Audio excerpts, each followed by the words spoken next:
So my paint's dry. Dry to the touch. That's a good thing. It's a little wet right here and a little wet right here, but that's okay. I'm not going to have that area. The main thing that needs to be dry is right here along the seam, because we're going to paint now this side, this bottom side here, with blues and greens to create the water effect. We're going to do it the same way we did this upper part for the sky, except we're going to put it down here and we're going to do it with our blues and our greens on those. Okay, so here's what I'm going to do.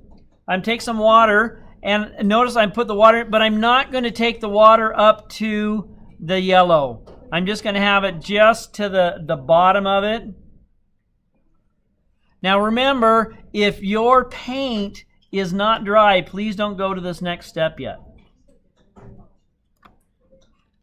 So now I need just a touch of blue.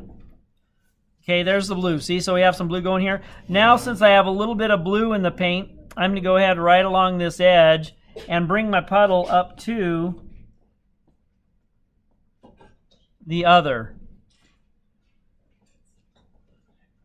And where this edge right here, I'm going to scrub this just a little bit with the tip of the brush so I can make a nice smooth line.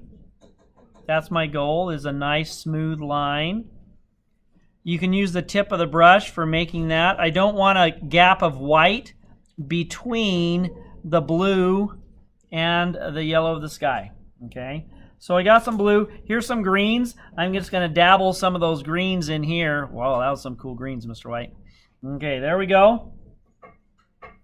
And blues. Once again, wet into wet technique, where you get a puddle down and then you start to dabble in your blues.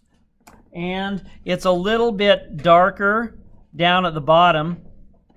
So there's two ways to accomplish that. The main way I'm going to tilt my paper just a little bit like this. And then I'm going to come here and I'm going to paint in this area with just water. And that way the blues and the greens can kind of run down here to the bottom. So it's just on an edge a little bit. So the paint will run. And down in the corners in particular, I want a little bit heavier concentration on the sides. So I'm just going to take and make sure the tip of my brush has some good paint in it and kind of go this way.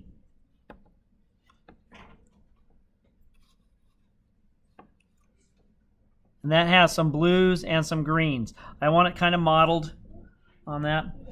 Okay, so down here where there's a little bit too much water that's kind of flowed right off the thing, I take my brush. Here's what I do.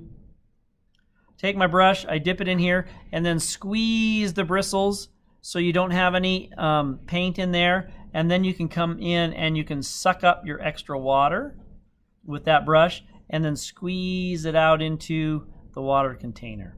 Or a paper towel will work as well. Just daubing that up to try and get your extra bits out there. I think I want a few more spots of the darker blue. So I'm taking my pointy brush and just kind of selectively putting some blues in there so it mixes up a little bit. We want it to look like the water is not necessarily all calm, I guess.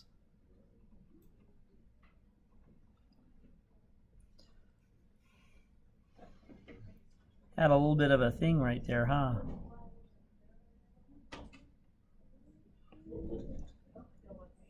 Now, if you happen to start this painting when it's still wet, this blue is going to start to run into the sky. We need a division between the sky and the water.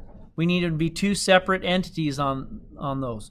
So make sure that you have that this part is dry, the yellow is dry, before you start putting your blue in. Notice that this is also a very big area. That was one of the keys we were looking for. Remember, big stuff first when you're doing watercolor painting. This follows it perfectly. Big stuff first down here, big stuff first back here. Light stuff. When we look at the overall paintings, the application is fairly light. There's not real heavy dark things in there, and so that went first. Same down here. We have lighter blues in the tier. That goes first when we do it. Detailed stuff usually comes last. The small stuff comes last, so this is working just perfect to create this watercolor painting. I found this painting a while back, and that an artist made. I thought, wow, this is really great. It follows the rules perfectly for teaching watercolor painting. And so that's why we selected to do this one together.